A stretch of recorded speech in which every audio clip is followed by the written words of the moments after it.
Well, good evening, everyone. Welcome to Travel Talk Tuesday. It is March the 22nd, 2022.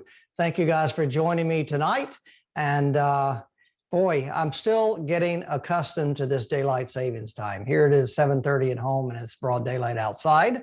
I was in New York over the weekend, and up there it did get dark at a sensible hour around 7 o'clock or something, but it's still kind of messing up my body. But thank you guys for joining me tonight.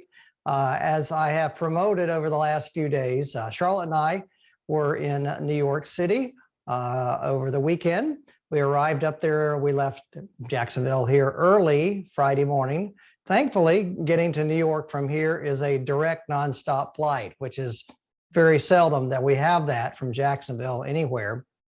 But so we were in the city by 9:30 or so, and then got ready and set up our display booth and everything at the Travel and Adventure Show, and had some lunch on Friday, and then enjoyed New York City the last few days.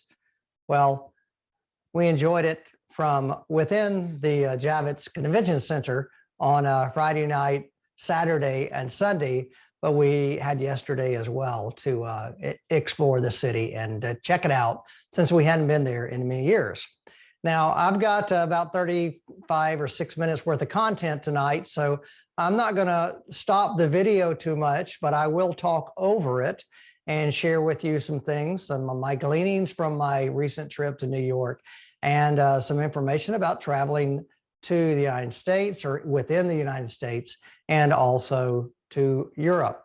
So if you have anything you'd like to me clarify anything on, or a question or comment, you can certainly do that in the Zoom app or on Facebook, and we'll try to answer that along the way.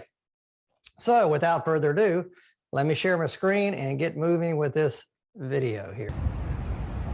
Before we started Travel Talk Tuesday, well, here we are at the Javits Center. And this is an entire area of the city that's being totally redeveloped called Hudson Yards. I'll talk to you a little bit more about it, but in the last 15 years, it was a derelict area, but now it's being totally redeveloped. The Javits Center is named after a former Attorney General, Jacob Javits, and he was also in the Congress. We're on 11th as well Avenue at the Javits Center, right here behind me, getting ready to go into the Travel and Adventure Show. You can tell we're in New York with all the horns honking here. Wanted to point out the Empire State Building there in the background. So we'll see how this weekend goes. Looking forward to showcasing our tours at the Travel and Adventure Show here in New York City. The Hudson Yards, as I alluded to, is a 28-acre site that was totally annihilated, brought down to the bare bones, and then being rebuilt. And huge malls. It's one of the largest towers. This thing here is called the Vessel. I had never seen it before, so it's the first time ever. I did not climb all the stairs to walk up the Vessel, but we enjoyed walking by it and looking at all the people. I understand there's also a very tall building next door to it. We had dinner at a place called the Hudson Yard Grill. This was lunch the day, and it was wonderful. Charlotte had a steak frite, and I had grilled swordfish. Hey, tonight we finished up a little 2-hour gig at the Travel and Adventure Show, and we are walking up 9th Avenue. 9th and 38th right here, going to this highly recommended little hole-in-the-wall Italian place called PUNTO, and that means the point in Italian. So let me chronicle what we're doing there. This is Il Punto, and the outside doesn't even look Italian, but all of the restaurants in New York have been able to build, I guess, outdoor eating areas during the COVID time, and this was what their rendition of the outdoor eating area was. By the way, mask mandate's gone and everything, so none of those outdoor eating areas are utilized when we were there this weekend. Why not? Because No. If you This is a salad called gelato salad. But you could say, so this is gelato. You can just go down. Oh yeah. Onion gelato. This is a red onion gelato. We use red onions from Tropea, which is a city in Calabria. And the gelato becomes a dressing of the salad once it melts. We mix it at the table, making sure you don't need the gelato by itself, like some people do. Because they're curious, they want to know how it tastes, and they don't mix it. Okay. Thank you. Enjoy. Grazie. All right, Charlotte, you're on camera. What do you think? I'm gonna taste it first, and then I'll tell you.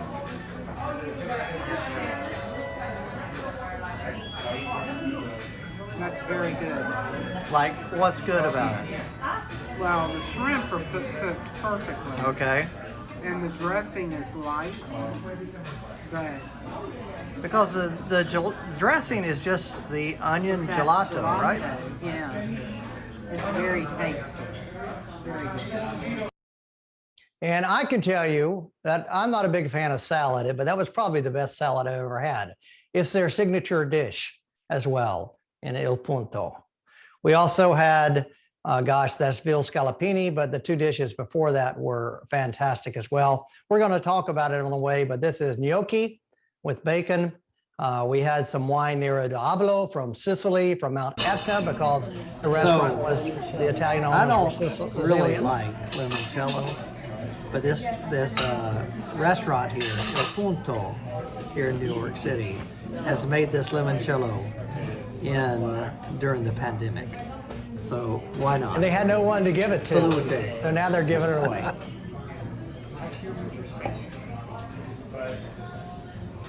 I've never done that either. How is it?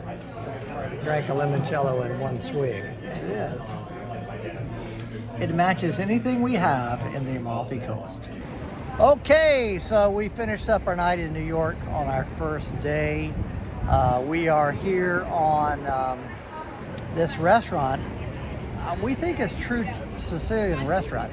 It's called Il Punto, the Point Restaurant. And we're right here on, what is this street, Charlotte? 9th Avenue. And Charlotte is coughing, but she doesn't have COVID. 37th Street. A really good place. Maybe 38th Street. You need to look it up because this is a great place to go.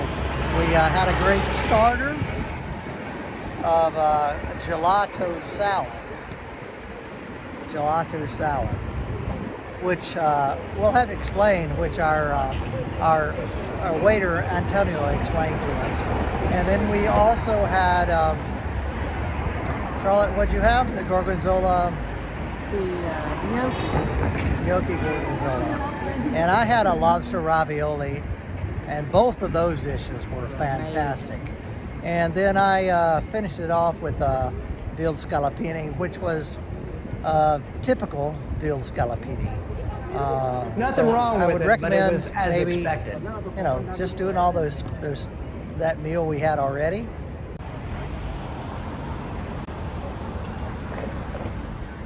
So this is the next morning as we're walking to the Javits Convention Center. And then I thought I'd just, as it opened up, give you a little tour around the Travel and Adventure Show, what we do. We have a 10 by 10 or a 10 by 20 booth. We stand around and showcase our tours and talk about traveling in Europe. But there are many other vendors and tour operators just like me, and convention boards from all over the United States. Lots from Florida, all of the soak up the sun destinations, many Caribbeans, South Africa, South America, Galapagos, Europe, of course. So even we were right next to an Indian delegation. So the world is represented at these travel and adventure shows. You see in the background there, there's Korea. We had Morocco down the aisle from us as well. But over the course of the weekend, 10 to 12,000 people walk through here, and these people pay an admission price to come in, so they're actually looking for somewhere to travel. That's what they're coming for. There's Exploring Europe down there at the end with the little signpost. And we finished that day up, and then Charlotte and I decided to go to this place called Uncle Jack's Seafood and Steak Restaurant. It's known for steaks, and it's well known by this. It's owned by this guy, Willie Deagle, who did Restaurant Undercover on the Food Network. And they have dry steak. Look at that tomahawk steak on the top shelf. Very, very old school restaurant area right here on 9th Avenue in New York City. But it was really nice too. The food was great. The service was impeccable. And we had a good time there for a couple of hours. This is Charlotte Caesar salad. I had a, what do you call it? A wedge salad with the blue cheese dressing. This was my prime rib chop. That was really good, but I didn't eat the bone. A baked potato, some roasted asparagus. That was very nice as well. And Charlotte got a prime rib, or no, I'm sorry. Charlotte got a filet steak, and it was perfect as well. All their steaks other than the prime rib were aged at least 30 days. And here we are the next morning up, and these are the folks queued up waiting to come in to the Travel and Adventure Show in the Javits Center. I bet there was probably 300 people waiting in line before the doors opened.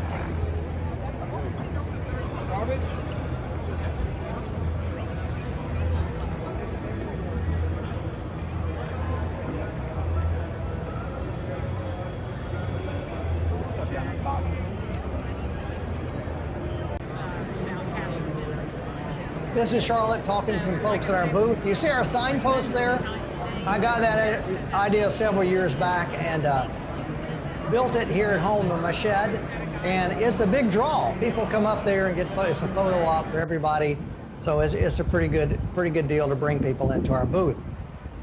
These are, after the show that day on Saturday, these are folks lined up to go into the Lincoln Tunnel, heading back over to New Jersey. I just wanted to show you that because to let you know that there are people visiting New York City. Lots of them. Here we are walking up to Times Square. Our hotel was just around the corner, by the way, on 39th, between 8th and 9th Avenue. But Times Square is alive. We hear news. I even heard this morning that, you know, there was...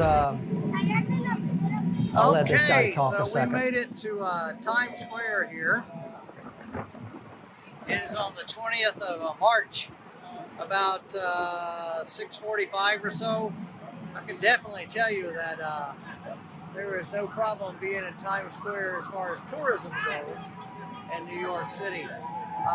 Charlotte and I were recounting walking here the first time we had ever arrived. We didn't do it together because Charlotte was working in Philadelphia, right? And we think it might have been 98, 7, 8, 9, something like that. And I came up during the summer to meet Charlotte and spent a few days in Philadelphia. And I took the train up here for the day. Now that was in the time when Mayor Giuliani was kind of cleaning up everything here in New York City, and so I was very apprehensive about arriving here and walking around because I heard about drug dealers and you know, heroin and cocaine use and everything here. But when I arrived, I fell in love with the city. Walked around from up here in Central Park all the way down to the end to Battery Park, and just fell in love with the city on a day tour. Some years later, after exploring the city, I brought my band up here. I think that might have been 2001 or so, and we came up and spent 3 or 4 days up here, and that began a great time to be exploring New York City with just my band and me. Charlotte and I came some years later when our friend Nithya got married over in New Jersey, and we came up here and stayed in New York City a few days before that. And that was your first time here. And you were apprehensive as well about arriving in the city. That was probably 2004. Okay, 2004, we'll say something like that. 2003. But you fell in love with it, and you've been back many times since then on all kind of deals. Like tomorrow, I think we're going to walk around the garment district because you like looking at all that fabric and beads and all that kind of worthless crap. She came back with a suitcase full of it as well. But anyway, Times Square, thank you for joining in and sharing this time with us. Let's do a little spin and look to the south as well. But I can tell you one thing, this place is alive. It just got rid of the mask mandates about 10 days ago, and there's apprehension on some of the people here in New York City, but not on many of them, not many here in Times Square. Okay, we're gonna go have dinner. We'll share that experience with you as well. Your adventure starts here with David McGuffin's Exploring Europe, not in Europe, but in New York City. Thanks for joining tonight. Hey, we've made it up here to 48th Street and 6th Avenue, Avenue of the Americas, and brings back memories as well. That's, I guess, the Fox News headquarters there behind me, and then looking north of 6th Avenue, the Avenue of Americas. Of course, it's a Radio City Music Hall. I recall some years back when I was still teaching band that we did a couple of Christmas markets tours in the USA. We did one in Chicago, one here in New York, and we went to the Radio City Music Hall and saw the Rockettes show. And it was a pretty amazing thing because it was maybe a 3 or 4 hour event with an intermission.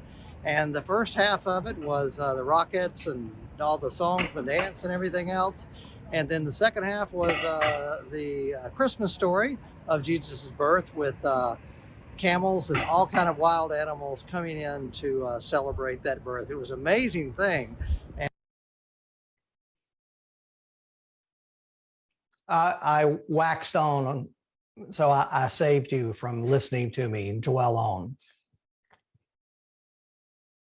But that was a cool event to go to Radio City Music Hall at Christmas and see that. We went to this restaurant on the recommendation of our friends from the Travel and Adventure Show, Il Gattoparde, which is a leopard in Italian. And it was a pretty upscale place, little small foods, but it was truly Italian, perfect, impeccable service. But I had this pappardelle with the pork, and Charlotte had a lasagna. All of that was wonderful. And but we would pick the previous night, Il Punto, over the Leopard restaurant. Here I am on, I think it must be Monday morning. I went out, got out and went on my own. Charlotte went her own way and I went on my own way, and I was going to do my traditional route around New York City from Times Square to the south. So I bought a Metro pass. People have told me, you know, we've heard on the news outlets and everything that not to ride the Metro. Well, I walked on there without a mask and realized, oh my gosh, everybody's wearing a mask. So I put my coat up over my face and I popped out down here on Chambers Street. Hey, David McGuffin here in New York City. You see behind me One World Trade Center. I'm gonna go down and try to take a look around the 9/11 Memorial, the One World Trade Center. I'm here on Chambers Street, which I'm gonna go out and take a look at Battery Park as well, maybe the Statue of Liberty, trying to pack in a lot of sightseeing to show you around a little bit of New York. I've not been here in quite some years. I used to come here a lot with my student tours and my band groups, but I haven't been here in a while. So whirlwind trip around New York City today. Thank you for joining me. It'll be a great experience.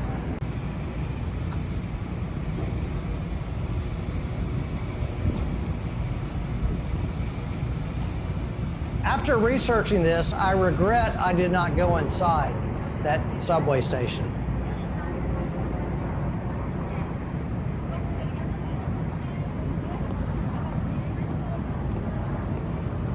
This caught me off guard as well. A long queue of people waiting again. Of course, this was before 10 o'clock. The Museum was due to open at 10. Apparently, no one can walk into the memorial site here just at will any longer. Maybe that's what this line of people are doing.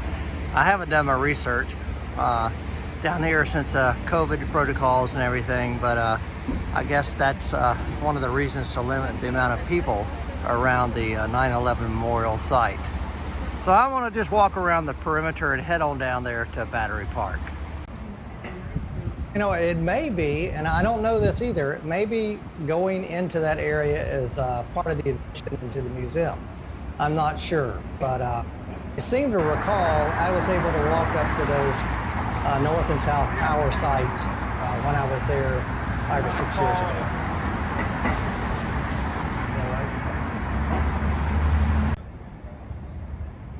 This is a reflection of one of the other, I think, Building 6 World Trade Center, reflecting on one of the new towers, not the #1 World Trade Center tower.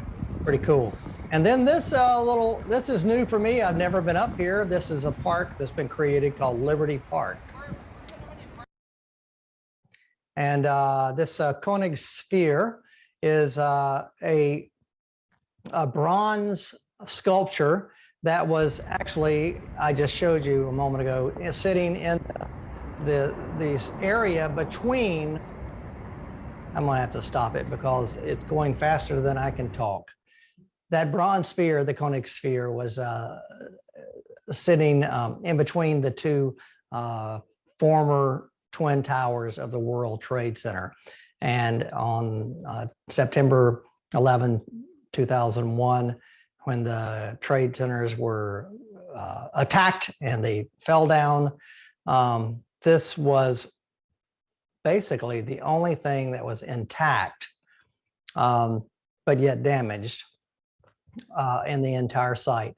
So it was taken away, put in a hangar out near John F. Kennedy Airport, kind of refurbished, polished up a little bit, but not totally healed of all its wounds. It sat in Battery Park for a few years, and now it's sitting here in this Liberty Park, overlooking the World Trade Center Memorial site.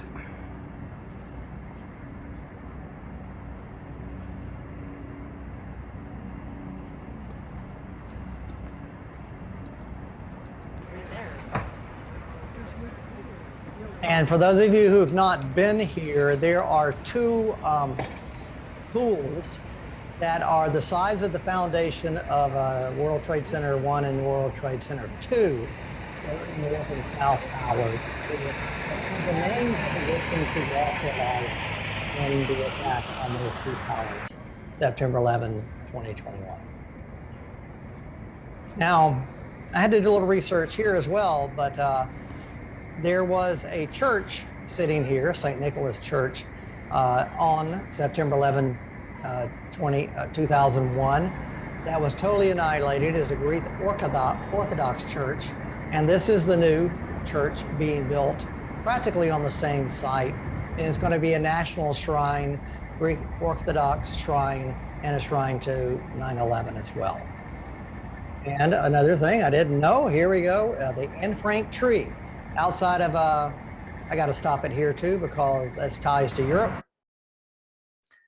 I'm not going to rewind. You just saw that little stick tree there with no leaves on it. But it's my understanding that, you know, if you've ever, and it ties into what I just wrote or what we just talked about last week as well, of being in the Nazi death camp of Auschwitz, that we all know about the diary of Anne Frank and the young girl who wrote this and was in hiding in Amsterdam in 1942 to 42 to 44, the spring of 44, I think.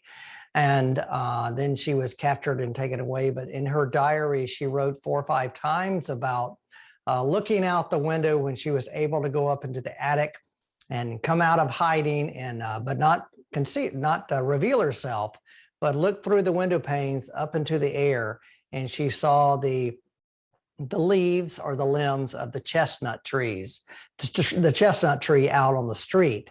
And she would use that as a point of reference for what time of year it was.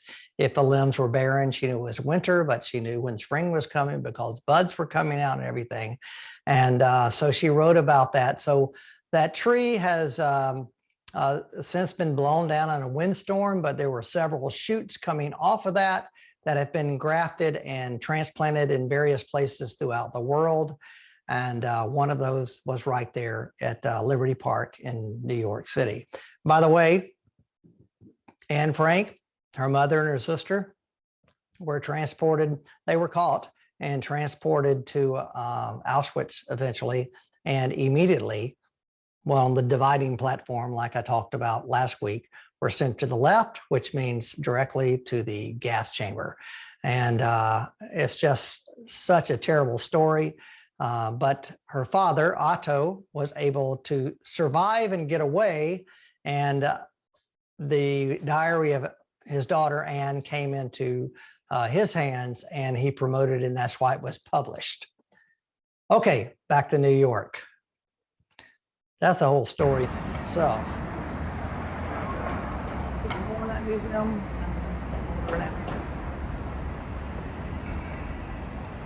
This is the Episcopal Church.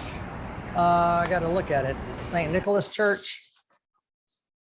Trinity Church. Trinity Church, built in 1846. I also walked down Wall Street, which was kind of a disappointment. Look at it when you turn down there. All fortified and under scaffolding. Guards are all over the stock exchange. Well, it looks like the New York Stock Exchange is locked up and secure, tighter than a drum here. Maybe some construction, but enhanced security for sure.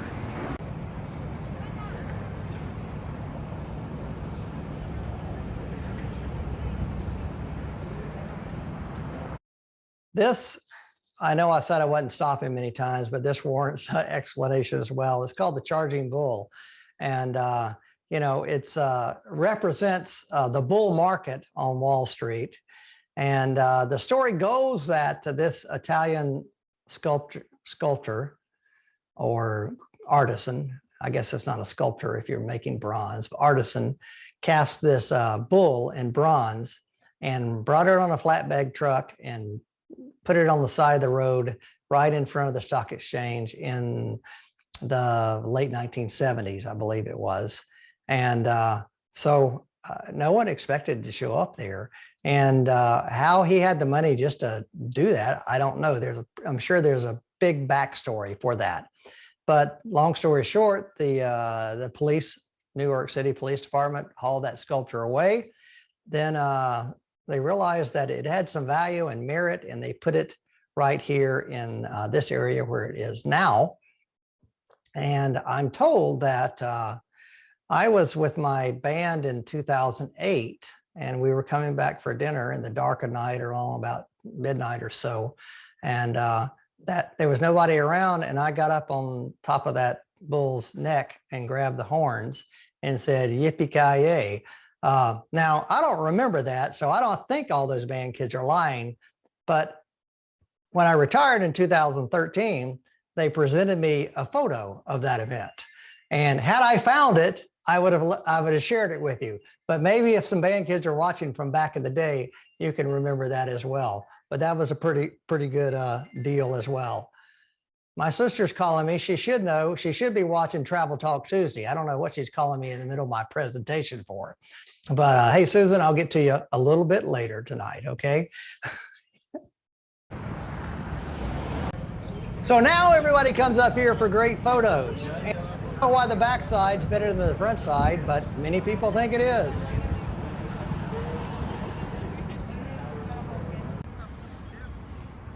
So I walked just a few blocks south to the end of the island to Battery Park.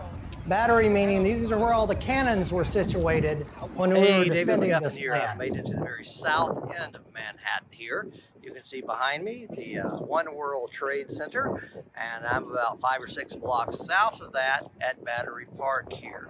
And right here behind me is Castle Clinton, constructed here in 1811. It was completed as part of the defenses of the harbor of New York here. It's under construction, or let's say under renovation at the moment. And then looking back in the other direction, back to the east of it, is the ferry terminal for the Staten Island Ferry. We're going to take a walk out here beyond Castle Clinton and take a look across the harbor to the Statue of Liberty and Staten Island. Castle Clinton, as I mentioned, is under renovation and apparently in dire need of that. You can see bricks crumbling, mortar missing, so a whole renovation to add to the support and structure of this castle completed in 1811. This is a memorial to the immigrants, and I have never seen this before on my previous trips either. And so there was much immigration coming through Ellis Island out of the harbor, but even before that was there, coming right into New York Harbor and coming up through this southern part of Manhattan. All types of people from all parts of the world were welcomed and were embraced and offered a path to citizenship here. I think, I can attest that I'm a descendant from Scotch-Irish. My wife, Charlotte, from German and Scotch, and Irish, German and Irish. And we all have some ties all the way back there. This is a memorial to the armed services. I'm walking along the river and just looking back up to the financial district in South Manhattan. You can see there are tons of people here, so don't believe what you're hearing. Passengers disembarking.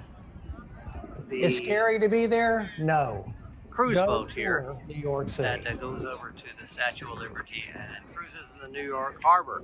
You can see down here is ticket and audio tour is $24. It appears for adults, 18 for seniors, and $12 for children. However, if you go over just down here to the ferry port and board the Staten Island Ferry, you can still cruise through the harbor. Going over to Staten Island, you can see maybe the orange down here in this area is the Staten Island Ferry, and it is essentially free of charge. It's free of charge. And you get a great view of the Statue of Liberty on the way by. So the Statue of Liberty was dedicated on October 28, 1886. It was a gift from France to us, the United States. And the real name is the Statue of Liberty Enlightening the World. This is the Ellis Island area where immigrants would come in and protest. Here's the Staten Island Ferry, a little closer view coming across, and it runs every 20 minutes. There's 2 boats back and forth, and then, like I say, it's free of charge. You walk in, queue up, get on the boat, across, and you go to Staten Island. We've done that many times.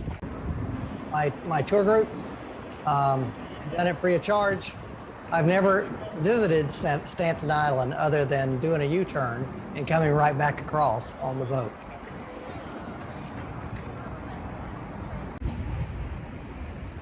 And then I've traveled north about 10 or 20 blocks from Battery Park and up here at the Brooklyn Bridge. Now, this bridge was built in a period of almost 15 years or so, from 1869 to 1883.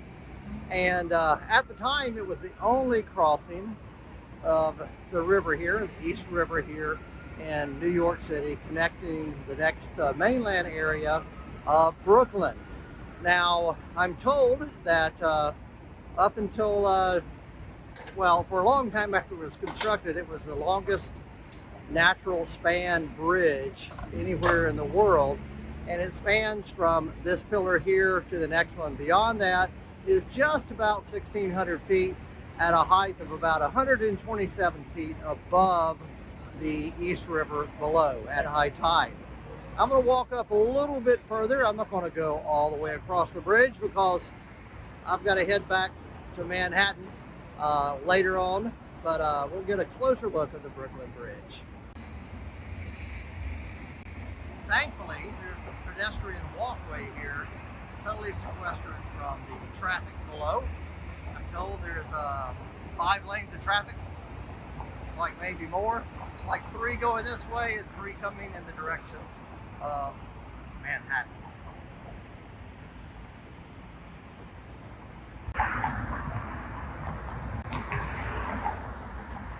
So 2 going in the direction of Manhattan. Oh, you can't hear me, but I'm pointing out a fender bender, which blocks 2 of the lanes coming into Manhattan. Heading back down from the Brooklyn Bridge, walking to the west, a beautiful view of the One World Trade Center spire sticking up there in the distance. City Hall over here. There's One World Trade Center here. And the financial district in that direction.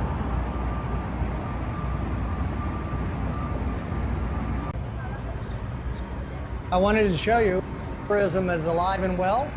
Big bus tours, which go around all over the world, are filled up in New York City. I took the subway back up to Grand Central Station or Grand Central Terminal. It's the largest train station in the world. It has 34 tracks on 3 different levels, with trains coming in from all over the northeast United States. It's one of my favorite places to visit. Art Nouveau, built in the late 1800s. I'm taking this video from one of my, my go-to place, Cipriani Dolce, which is a Harry's bar right there overlooking it. And of course, I have a Campari Spritz because I can get an authentic Campari Spritz from Harry's bar there. It's pricey, but this is outside Grand Central Station. I'm walking over and then gonna just take a jog to the right and go up to the main library, Central Library, right here at near Bryant Park. And I'm told that this library, I'm looking this up here, and there's some terms I don't know, but it says there are 4 stories and there are 2.5 million volumes in its stacks. Now, does that mean they're shelves or what? I'm not sure. But this park right here is behind a library called Bryant Park, which is, you can see, it's about 70 degrees and everybody is getting out for lunch. You can go to the Whole Food Market across the street, buy you a picnic lunch, come over here and sit down and have a great time. It also has 3 public restrooms there as well that are clean. But underneath this area is all of those shelves and stacks that they're talking about in the library. How it can house so much. Here I am walking back to my hotel, but I had to go through Times Square just to give you a heads up of what it's really like, and it's alive with action. Don't believe anything you hear on the news. I think I've said this 3 or 4 times. It is perfectly safe to go to New York City.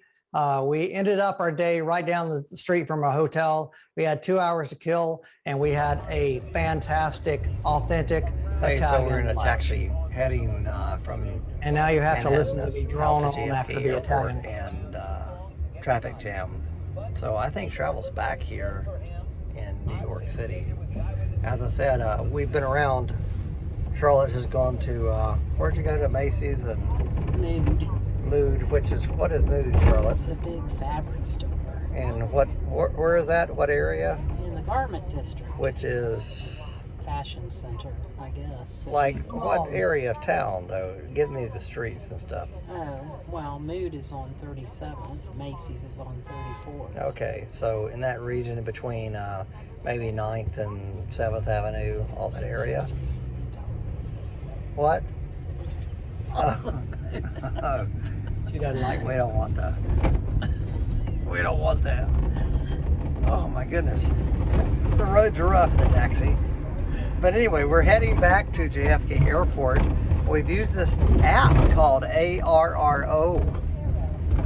First time ever. I downloaded it. Never used it before, but I downloaded it and it's great. Many metropolitan areas have this where you can hail a taxi. And maybe, I think it's going to be less expensive than taking an Uber as well, because we're hailing Uber was a real taxi. This was so we'll see what it's like. But we're heading out of New York City, Manhattan, going across the JFK Airport. We'll catch you at the airport before we fly home to Florida. And there we are. We flew home to Florida. Again, direct flight. And we had a great day there in New York and a great weekend. Listen, I hope you've enjoyed looking around and poking around New York City with me. I've been there many, many times. And but it was nice to get back and to realize that it's all safe and sound. We can go there. We don't have to worry about all the hubbub about mask and COVID-19 cards and everything else. They're wide open. They want tourists. Go to New York City if you have a chance. Okay, so next week, I don't know what I'm talking about because I haven't decided yet, but maybe you can send me a little email or a text or give me some comments here about what you'd like to hear about, because there's a lot to talk about because tourism is opening up worldwide. Countries are sick and tired of dealing with COVID-19, although they're not really totally giving up on the protocols that deal with safe travel. So let me know what you want to do. We'd love you to travel with us sometimes as well. But thank you for being with us here tonight on Travel Talk Tuesday. I'll catch you next week. So long from Florida. Bye.